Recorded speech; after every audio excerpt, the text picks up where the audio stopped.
आरती को शीतल करें, जल घुमा दें, हाथ से आधी परिक्रमा करें। देखो ऐसे इधर देखो, यानी तानि च पापानि जन्मांतर कृतानि च तानि सर्वाणि नश्यन्तु प्रदक्षिणां पदे पदे। में चावल हो, फूल हो, जिसके जो पास जो व्यवस्था है। हरि ओम विघ्नेश्वराय धर्माणि बुद्धमान्या सन्नाति गणाकं महिमानः सचन्द्र पूर्वे साध्याः संचिदेवाः। हरि ओम एकदन्ताय विद्महे वक्रतुण्डाय धीमहि तन्नो दन्ति प्रचोदयात्। श्रीमन्दिकाम कुल चंपक पाटलाब्जे पूर्णगजाति करवेल रसाल पुष्पे बिल्वा प्रभाल तुलसी दल मंजरी जिष्टां पूजयामि जगदीश सर्वे बसेरा नाना सुगंध पुष्पाणि यथा काल दोहन च पुष्पांजलिर्मया दत्ता गृहणं परमेश्वरः। लिए रहना भी लिए रहना। हाँ जी, नहीं प्रार्थना पूर्वकम मंत्र पुष्पांजलि समर्पयामि। जब हाथ खाली रहेगा तब तो ताली बजेगा। और पंडित जी कह रहे हाथ में चावल लेना कई काम। बोलिए शंकर भगवान की। हमारे गुरुजी ने सिखाया है, क्या पता है? गुरुजी ने सिखाया तो फिर क्या हो जाएगा पता है? परमानंद की प्राप्ति हो जाएगी। और उसी के पीछे हम सब डोले रहे हैं। परमात्मा की कृपा हमारे ऊपर। हम कछु जानत नहीं है, पर जे हमारे जजमान मानत नहीं है, तो इसे कछु न कछु बोलने पड़त है, रोज न रोज कुछ न कुछ। ठीक है ना? तो सब लोग ताली बजाएं।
हर कंटक हर दुख हर दारिद्र हर सर्व पाप हर हर हर हर हर हर महादेव शंभो। अब हो गई भक्ति। चलिए 2 बार नाम संकीर्तन। हरि ओम नमः शिवाय। हरि ओम नमः शिवाय। बोलो हरि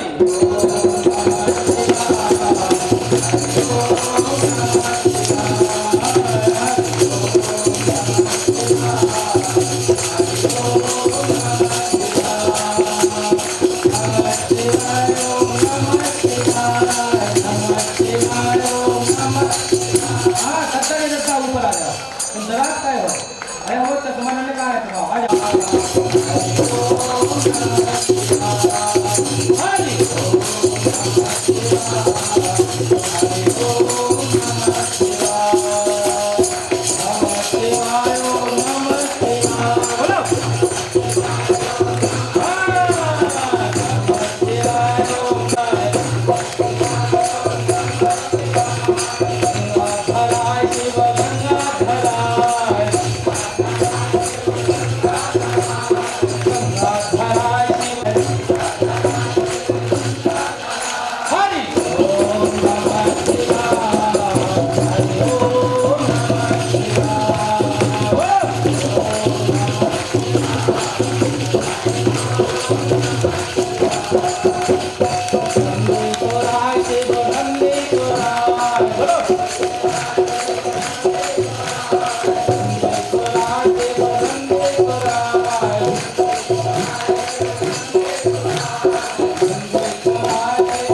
अपनी अपनी पराग उठा करके शंकर जी की और टीम के नीचे रख दे। हाँ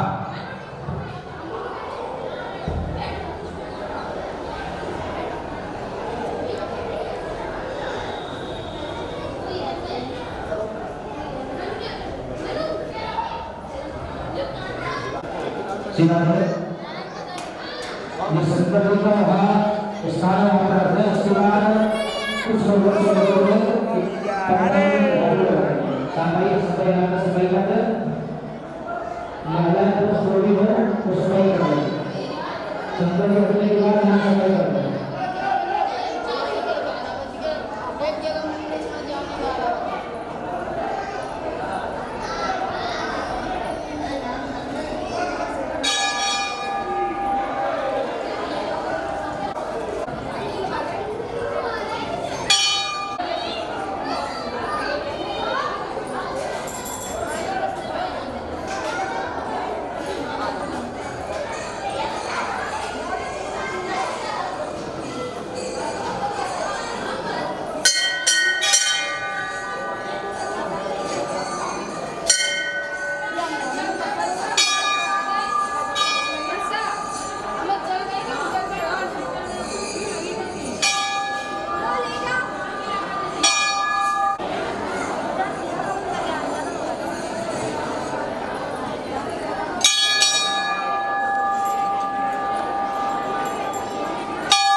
मेरे को सीन नहीं रहा। ठीक।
भक्तों के दिलदार सदा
तेरा गोरा भंग पिया ना करते पिया ना कर तेरा गोरा भंग पिया ना करते तेरा भंग पिया ना करते तू भंग पिया ना करते ऐसा पिया ना कर तेरा गोरा भंग पिया ना करते इन सोचे समझे ऐसे गोरा भंग पिया ना करते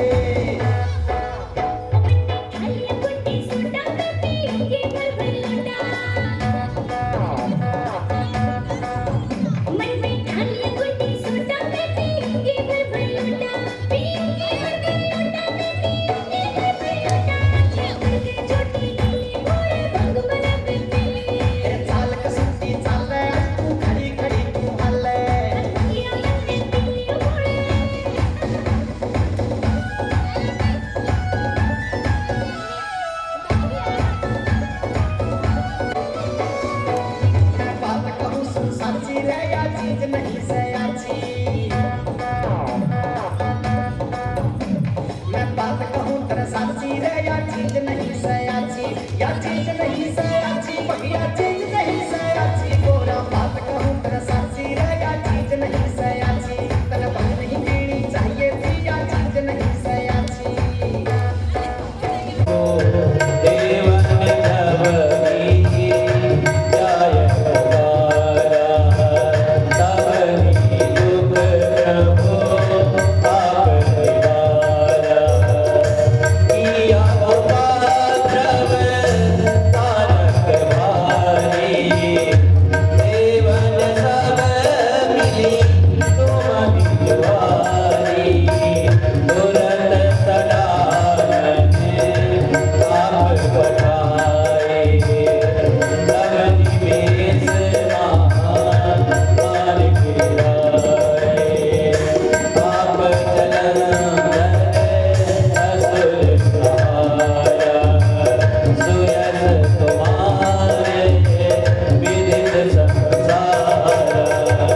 सभी लोग अपने अपने स्थान में खड़े होंगे।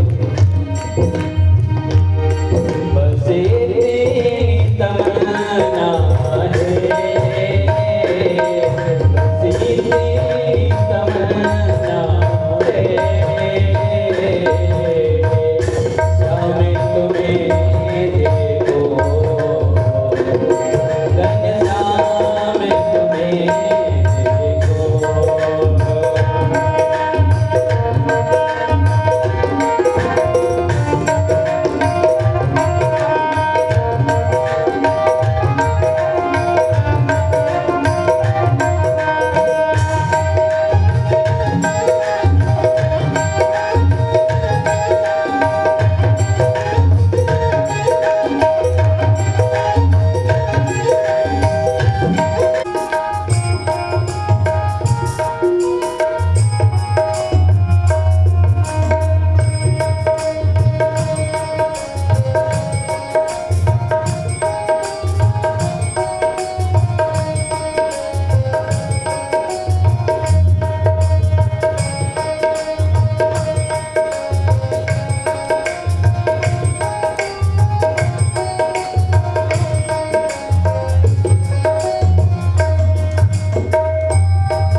जय शिव ओंकारा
श्रीचन्द्रदेवं शिवमद्वितीयम्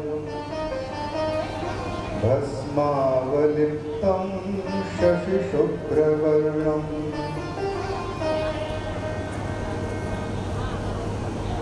बोलिए श्री चंद्र भगवान की जय। श्री सद्गुरुदेव भगवान की जय। श्री लक्ष्मी नारायण भगवान की जय। श्री उमा महेश्वर भगवान की जय। श्री वाणी हिरण्यगर्भ भगवान की जय। श्री शची पुरंदर भगवान की जय। श्री महालक्ष्मी माता की जय। श्री महाकाली माता की जय। श्री महासरस्वती माता की जय। गंगा मैया की जय। यमुना महारानी की जय। श्री नर्मदा मैया की जय। श्री कुंडेश्वर महादेव की जय। श्री कुंडेश्वर धाम की जय। परम पूज्य अनंत श्री समलंकृत श्री ब्रह्मश्री जी महाराज की जय। सब संतों की जय। सब भक्तों की जय। अपने अपने सद्गुरुदेव भगवान की जय। अपने अपने माता पिता की जय। ओम नमः पार्वती पतये हर हर महादेव।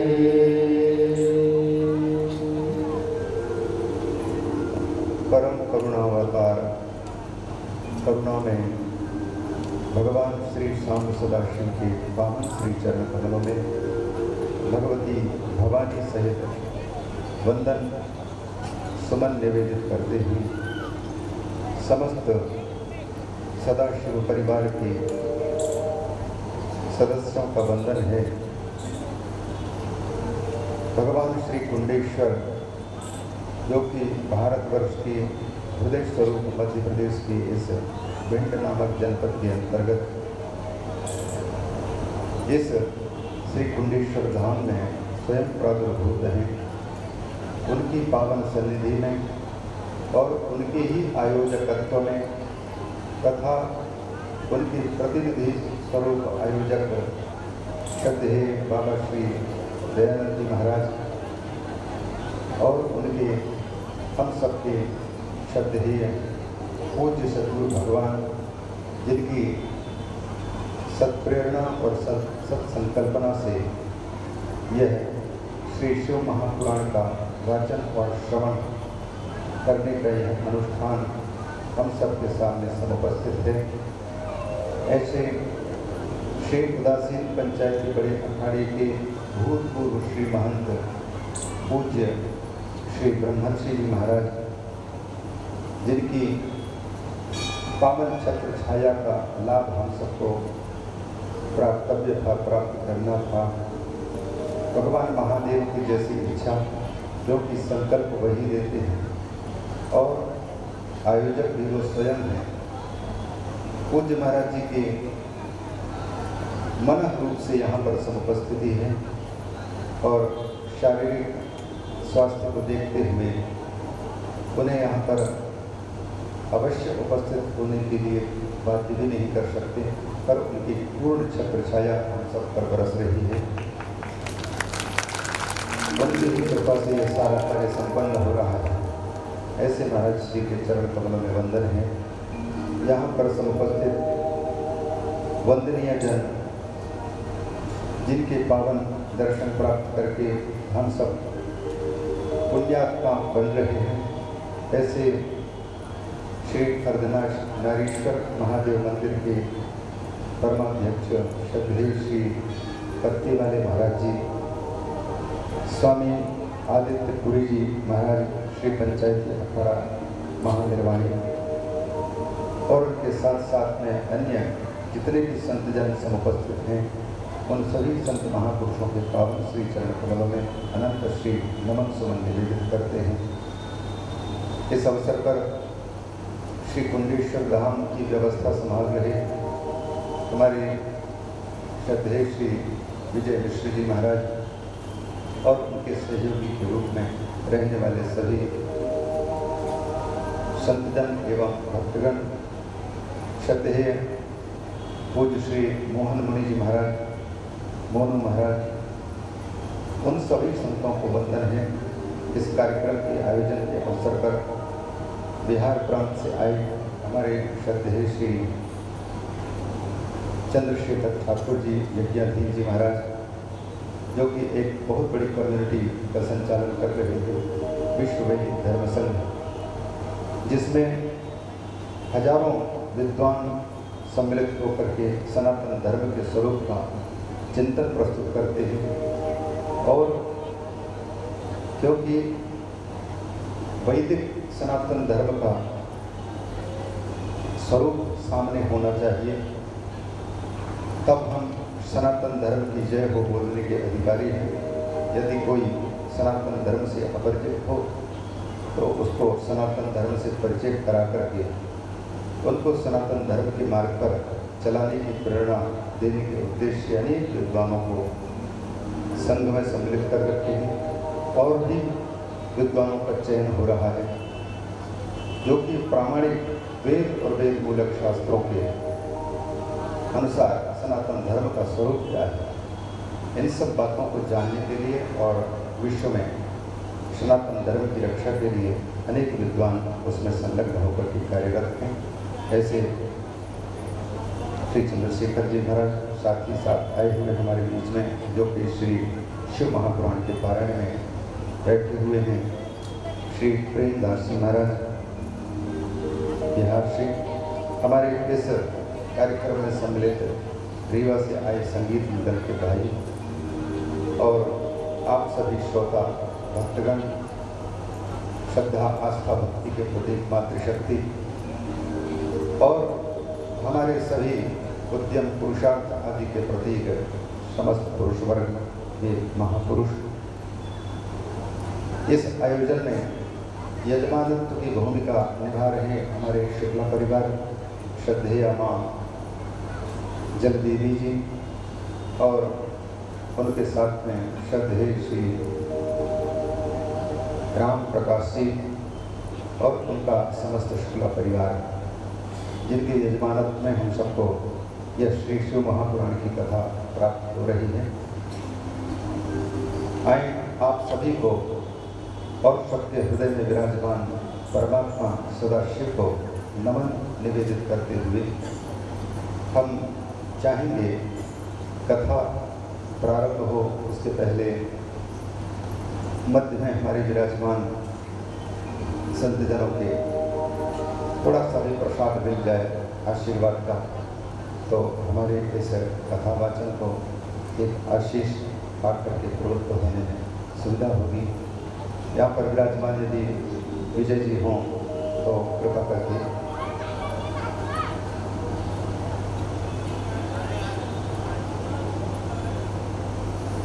श्री विजय मिश्र जी महाराज यहाँ कहीं हों।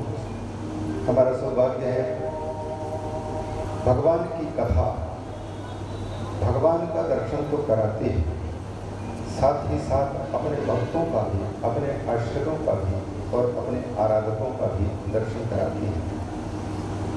कथाओं में सब प्रकार के लोगों की उपस्थिति होती है। अध्यात्म क्षेत्र में साधना निरत संत महापुरुषों के दर्शन जहाँ होते हैं, वहीं दूसरी ओर सामाजिक सेवा कार्यों में संलग्न महापुरुषों के भी दर्शन होते हैं। और यह कार्यक्रम क्योंकि एक ही बस की बात नहीं, यज्ञ है और इस यज्ञ में अनेक लोग सम्मिलित होते हैं। इस कार्यक्रम के अनुष्ठान में और इस कार्यक्रम को सफल करने में अनेक मातृमंडल भी सम्मिलित हैं, अनेक युवा मंडल भी सम्मिलित हैं, समाज के अनेक प्रकार के विचारक लोग भी सम्मिलित हैं, बुजुर्ग लोग भी हैं और उनके साथ साथ में नवयुवक जन भी सेवा कार्य में संलग्न है। श्री विजय जी ने अनेक ऐसे सेवकों को साथ में सेवा का मौका दिया है, अवसर दिया है, जो सबके सब समर्पण भाव से सेवारत हैं। जहाँ बड़े लोगों का सुंदर मार्गदर्शन प्राप्त होता है, वहीं नवयुवक उस मार्गदर्शन के अनुसार इस यज्ञ को निर्विघ्न संपन्न करने में अपनी महत्वपूर्ण भूमिका निभा रहे हैं और होना भी यही चाहिए। बुजुर्गों की बौद्धिक परामर्श प्राप्त हो जाए और उस बौद्धिक परामर्श के अनुसार युवक यदि मार्ग पर चलते हैं, बताए मार्ग पर, तो कार्य सफल होता है। युवा के पास में जोश होता है, जज्बा होता है कुछ कर सकने की, पर एक चीज़ की कमी आवश्यकता में महसूस पड़ती है, आवश्यकता उसकी है, वो है होश। जोश के साथ साथ में होश, और वह होश प्राप्त होता है अनुभवी महापुरुषों के द्वारा। तो बुजुर्ग लोगों का मार्गदर्शन प्राप्त होता है। उस मार्गदर्शन के साथ में युवा शक्ति जब कार्य करती है तो कोई भी कार्य संपन्न होने में कोई हीनता नहीं महसूस कर पाता।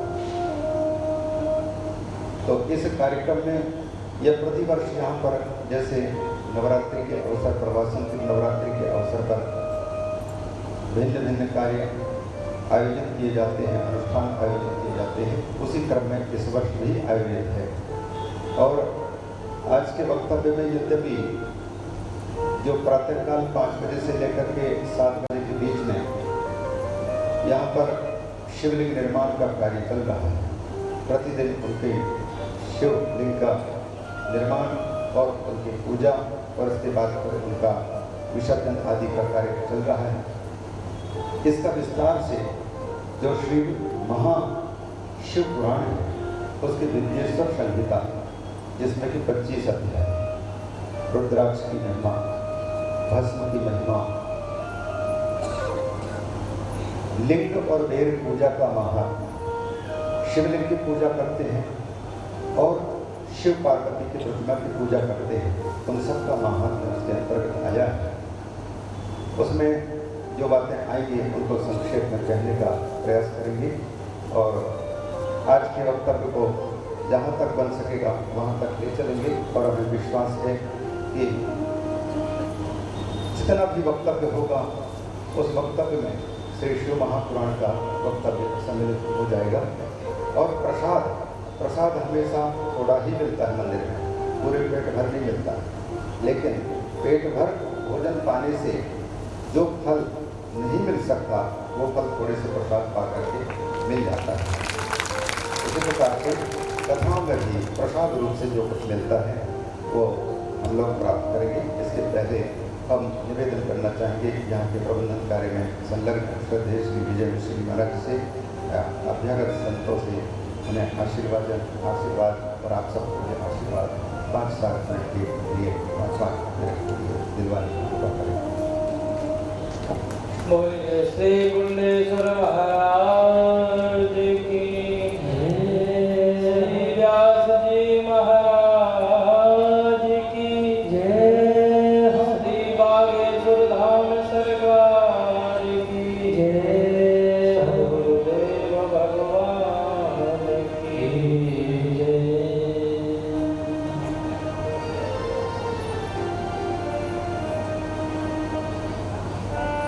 हमारे इस आयोजन में सभी संतों से आग्रह किया, निवेदन किया, सभी भक्तों से और श्री सद्गुरुदेव भगवान के आशीर्वाद से यह यज्ञ चल रहा है। इसमें जो संत महापुरुष हमारे यहाँ विराजमान हैं, श्री 1008 श्री कत्ती वाले बाबा जी महाराज, अर्धनारेश्वर महादेव मंदिर से स्वामी आदित्यपुरी जी महाराज, पंचंदी अखाड़ा, महानिर्माणी जी महाराज, एक तरफ महाराज जी के सामने खड़े हुए तुम लोग। ऐसे महापुरुष से बार बार हाथ जोड़ के निवेदन है, उनके चरणों में बार बार वंदन है कि हम तो बच्चा हैं और हमारे जैसे बच्चों को मार्गदर्शन दें, आशीर्वचन सभी जनता के लिए आशीर्वाद दें, सबका कल्याण हो और सभी के कल्याण के लिए ये यज्ञ हो रहा है। आज का भंडारा श्री सुरेश शिवहरी परिवार ने दिया है, उन सब के लिए सब लोग तालियों से स्वागत करें। कल का भंडारा मुनिंद सिंह भदौरिया और आनंद शिवहरे, देवेंद्र कुमार शिवहरे, इन तीनों लोगों ने मिलकर के बड़ा भव्य भंडारा है कल। और कल जितने लोग कथा सुनने आएंगे कल सभी का भंडारा है।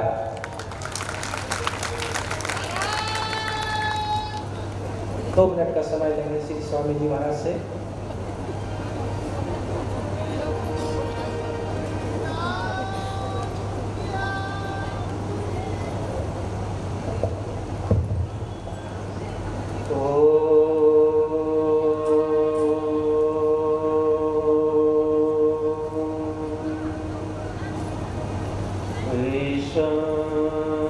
दर्पण दृश्यमान नगरी, श्री दक्षिणामूर्तये,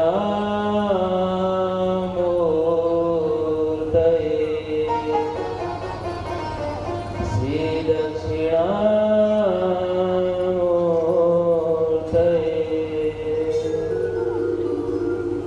अनंत बलवंत गढ़ गढ़ में विराजमान, हम सबके अंतर्हृदय में प्रतिष्ठित श्री कुंडेश्वर महादेव, जिनकी पावन सन्निधि में, पावन सानिध्यता में हम सभी संवेद रूप से एकीभूत हैं। ऐसे वीतराग भगवत प्राप्त श्री 1008 श्री महंत श्री ब्रह्म ऋषि जी महाराज, जिनके पावन मुखारविंद से हम इस कथा को श्रवण कर रहे हैं।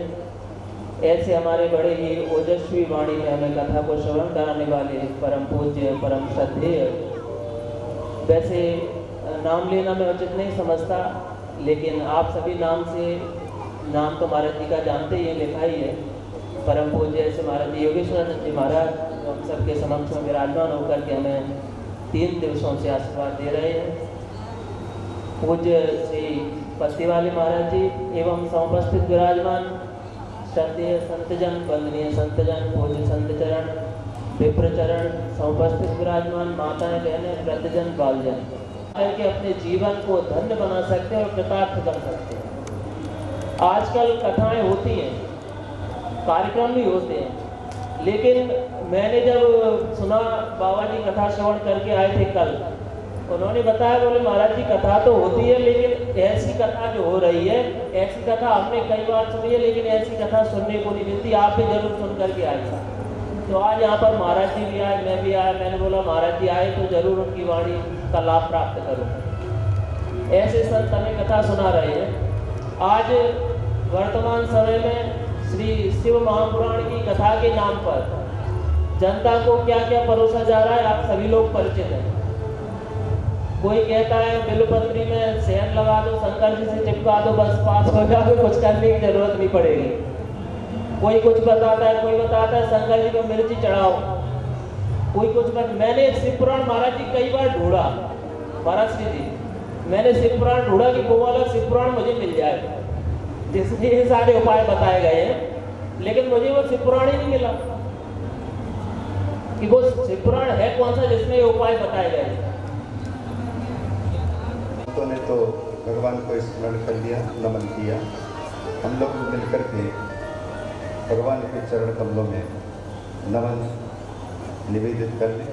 और आज संक्षेप में ठाकुर जी जिन जिन प्रसंगों को बुलवाना चाहते हैं उनकी प्रसंगों को बस वही चयन की रीति है, पल्लवग्राही। तो जहाँ जहाँ पकड़ में आ जाए वहाँ वहाँ हम श्रवण करने की कोशिश करेंगे। पहले भगवान को शिव को नमस्कार कर देते हैं।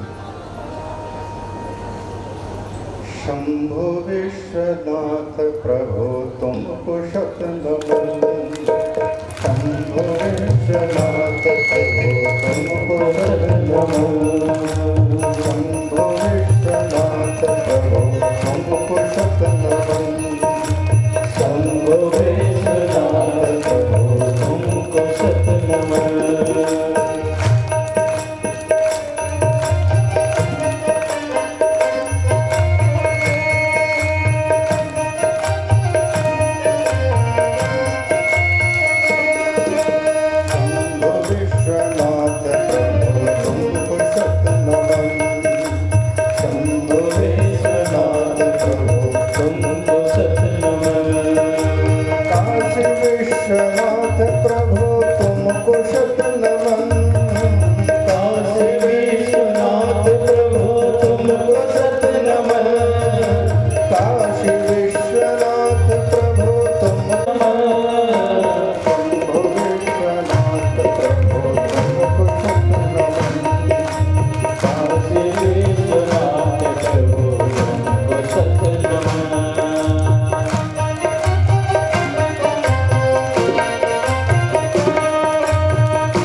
काशी विश्वनाथ भगवान की जय। प्रयागे परमे पुण्ये ब्रह्मलोकस्य वर्त्मनि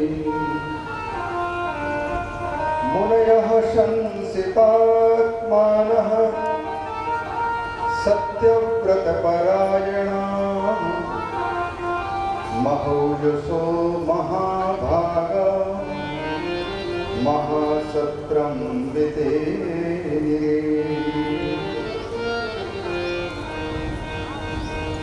भगवान श्री वेदव्यास जी महाराज श्री शिव महापुराण की प्रारंभिक पंक्तियों में, विद्येश्वर संहिता के प्रारंभिक पंक्तियों में उपक्रम करते हुए लिखते हैं, धर्म क्षेत्र है प्रयागराज। नाना प्रकार के धर्म वहाँ किए जाते हैं और अन्य तो क्षेत्र हैं, पर प्रयाग तीर्थ महाक्षेत्र है। वहाँ पर गंगा जी और कालिंदी जी का संगम, सरस्वती जी का, क्योंकि प्रत्यक्षतः लोग कहेंगे कि सरस्वती का दर्शन कराओ, तो शायद इन प्रश्नों का अवसर ही न देना चाहते हों। गंगा और कालिंदी का संगम मात्र दिया, क्योंकि सरस्वती सबके मस्तिष्क में प्रवाहित तो हो रही है, पर वो दिखती नहीं, उसका कार्य दिखता है। पर तीनों नदियों का पावन संगम प्रयागराज, ऐसे प्रयागराज में जो कि कहते हैं ये साक्षात ब्रह्म धाम की प्राप्ति के एक प्रकार से सोपान रूप है, सीढ़ी रूप है, मार्ग रूप है। ब्रह्मलोकस्य वर्त्मनि, ब्रह्म का लोकन करना हो, परमात्मा का दर्शन प्राप्त करना हो, तो ऐसे पावन स्थल पर जहाँ पर दो नदियाँ मिल रही हों, उस जगह पर साधना अच्छी मानी जाती है और जल्दी सफलता प्रदान करने वाली होती है। और जहाँ वेदों में, पुराणों में वर्णित पावन तीन नदियाँ सम्मिलित हो रही हों, तो फिर वहाँ के यज्ञ, अनुष्ठान, जप, स्नान, दान आदि जो धार्मिक कृत्य हैं, उनके फल का तो कहना ही क्या। तीर्थराज प्रयाग तीन महानदियों का संगम स्थान, और ऐसे स्थान पर इतने यज्ञ हुए हैं कि उस यागों के नाम पर ही प्रयाग, प्रकृष्टा यागा यत्र, जहाँ पर बड़े बड़े यज्ञ किए गए। ऐसा सुनने में आता है कि स्वयं ब्रह्मा जी के द्वारा भी वहाँ पर यज्ञ का आयोजन किया गया था संतों के लोग से। तो उस तीर्थ पर सत्यव्रत परायणा मुनयः, हमेशा सत्य ही जीवन में एक आदर्श के रूप में रहा है, सत्यव्रती है ऐसे, और सत्य के अन्वेषी हैं ऐसे संत महापुरुष एक बार वहाँ पर सम्मिलित थे। विशाल सम्मेलन, विशाल सत्र आयोजित किया गया था और उसमें व्यास जी के शिष्य, कल हमने निवेदन किया, भगवान वेदव्यास जी ने श्रीमद् भागवत के प्रथम स्कंद के 4 अध्याय के अनुसार दुनिया के लोगों को दुखी पाया, मेधा में कमी वाला पाया और उत्तरोत्तर बुद्धि ह्रास को प्राप्त हो रही है, यह भी पाया। तो ऐसे मंद बुद्धि वाले और साधनहीन, और जिनके पास समय भी नहीं और साधना करें तो नाना प्रकार के विघ्न बाधाएं उनके जीवन में आते हैं, इनको सुख प्राप्त कराने का क्या उपाय हो सकता है। तो सुख प्राप्त करने के पहले भगवान वेदव्यास जी अंतःकरण की शुद्धि पर बल देते हैं, क्योंकि सुख कहीं खोजना नहीं पड़ता है, सुख स्वरूप जीव स्वयं है।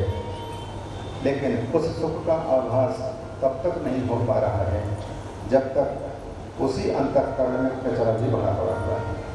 अतः उस कचरे की जब सफाई हो जाए तो जैसे घर के पूरे कचरा में सोने का कोई अंश पड़ा हो, जब तक कचरा को हटाएंगे नहीं तब तक सोना दिखाई नहीं देगा, कचरे को हटाना पड़ता है।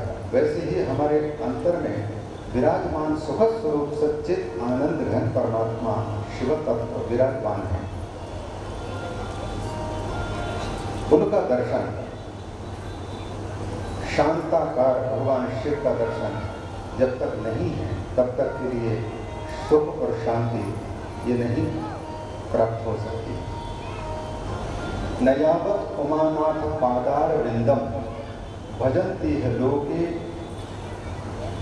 परे वाला रहा, नतावत सुखम शांति संताप नाशम प्रसीद प्रभो सर्वभूताधिवासम। उमानाथ भगवान शिव के जब तक कोई भजन नहीं करता है तब तक उन्हें शांति नहीं और न संताप त्रिविध तापों का शमन नहीं हो सकता।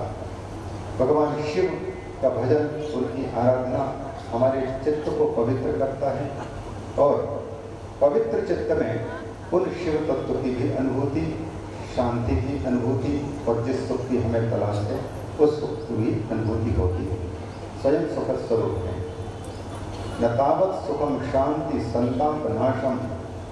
इसलिए गोस्वामी तुलसीदास जी की जो पंक्तियां हैं, प्रसीद प्रभो सर्वभूताधिवासम, भगवान शिव के आराधना, चित्त की शुद्धि। जब तक चित्त की शुद्धि नहीं होगी तब तक संसार के सारे सुख और शांति के साधनों को आप पालें, लेकिन पाश्चात्य जगत यह स्पष्ट दिखा दिया है कि वो भी वैभव संपन्न है, संपत्ति संपन्न है, यहाँ तक कि चंद्रमा में, बृहस्पति में न जाने कहाँ कहाँ कदम रखने का सामर्थ्य प्राप्त कर चुके हैं, लेकिन अपने ही घर में कदम नहीं रख पाए। अपने ही घर में जो स्वयं है वहाँ तक नहीं पाए। सारी दुनिया को पढ़ना आसान है, अपने आप को पढ़ना सबसे कठिन। स्वाध्याय, स्वयं का अध्ययन, अंतर की शुद्धि जब तक नहीं होगी तब तक शांति और सुख की उपलब्धि बहुत कठिन है। इसलिए चित्त का शोधन आवश्यक है।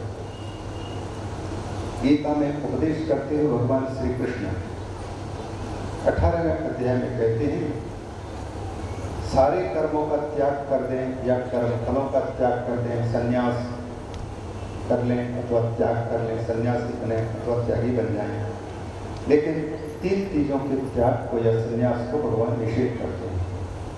यज्ञ, दान और तप। यज्ञो दानम तपश्चैव, इन तीनों को कहते हैं कि कर्तव्यानी, इनको तो करना ही चाहिए, इनका त्याग नहीं किया जा सकता। क्यों?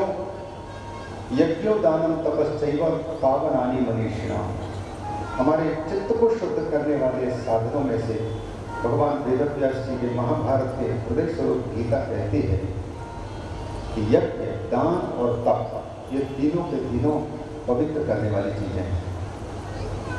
इसलिए वेदव्यास जी ने विचार किया कि सबको सुखी करना है तो चित्त की शुद्धि चाहिए, और चित्त की शुद्धि के ये 3 उपाय हैं। तो सबसे प्रथम उपाय यज्ञ को बढ़ावा देना था, लेकिन यज्ञ का अनुष्ठान तो तब हो सकता है जब यज्ञ के स्वरूप का परिचय प्राप्त हो, उसके समय का ज्ञान हो, यज्ञ में कौन कौन अधिकारी हो सकते हैं, किस स्थान पर किस समय पर यज्ञ किया जाए, कौन से साधन से किया जाए, इन सबकी जानकारी है। और ये सबकी यज्ञ क्रिया की जो विधियां हैं, मंत्र हैं, वो सबके सब एक ही वेद में अलग अलग बिखरे पड़े हुए हैं। जैसे कोई व्यक्ति अगर श्री शिव महापुराण को लेकर के कोई थीसिस लिखे किसी एक टॉपिक पर, तो शिव महापुराण के जहाँ जहाँ जिन जिन प्रसंगों में उसका टॉपिक के जो विषय वस्तु है उसको संकलित करेगा और नीचे फिर प्रमाण के रूप में प्रमाण वाक्य को उद्धृत करेगा, उसका प्रसंग लिखेगा। वैसे ही वेदव्यास जी ने यज्ञ के 4 होताओं के लिए उपयुक्त मंत्रों का चयन किया। वेद एक ही था, उनमें से 4 जो होता होते हैं यज्ञ के, एक को तो मुख्य रूप से होता ही बोलते हैं, एक को ब्रह्मा बोलते हैं, एक को अध्वर्यु और एक को उद्गाता बोलते हैं। इन चारों का नाम होता है और इन चारों के लिए उपयोगी जो मंत्र हैं उन मंत्रों को वेद से उन्होंने अलग अलग किया और इस प्रकार से 4 वेदों को उन्होंने नाम दिया, अलग अलग उनको नाम दिया। इन चारों के कर्म को चातुर्होत्र कहते हैं, चातुर्होत्र कर्म। ये चारों होता है जो ऋतु विधि कहलाते हैं। चतुर्थ अध्याय में भी श्रीमद् भागवत महापुराण की एक पंक्ति बड़ी सुंदर आई है, उनके असंतुष्टि के प्रकरण में। चातुर्होत्रम कर्म शुद्धम प्रजानां वीक्ष्य वैदिकं व्यदधात् यज्ञसन्तत्यै वेदमेकं चतुर्विधम्। चातुर्होत्रम कर्म शुद्धम, 4 होताओं के द्वारा संपन्न किया जाने वाला कर्म यह शुद्ध करने वाला है, प्रजा को शुद्ध करता है, मस्तिष्क को, दिल और दिमाग दोनों को शुद्ध करता है। यह देख करके उन्होंने चातुर्होत्रम कर्म शुद्धम प्रजानां वीक्ष्य वैदिकम, वो भी वैदिकम चातुर्होत्रम कर्म, ऐसे नहीं कि लौकिकम मनमाने मनगढ़ंत तरीके से न जाने कितने प्रकार के विचार किस प्रकार से विधियां शास्त्रों का नाम देकर के और शास्त्रों की बदनामी करते हुए ढूंढे। कोरोना काल में भगवान शिव ने एक कोरोना कवच 13 श्लोकों में लिखवाया और इत्तेफाक से हम अपने ये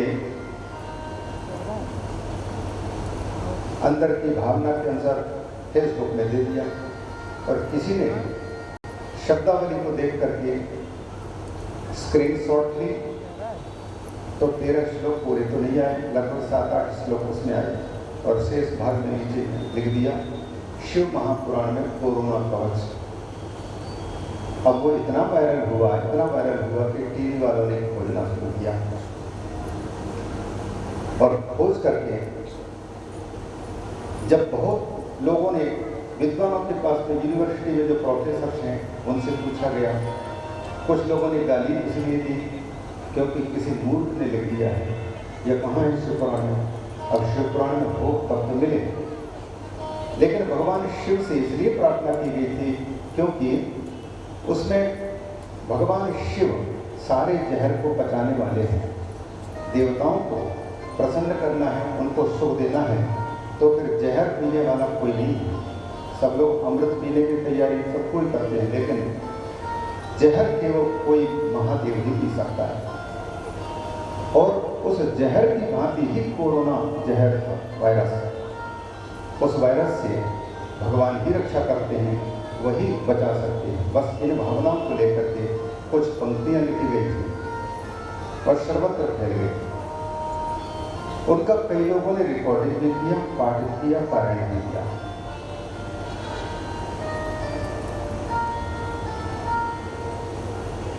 अपने प्रसंग में लौटे, कहीं अवान्तर न हो जाए।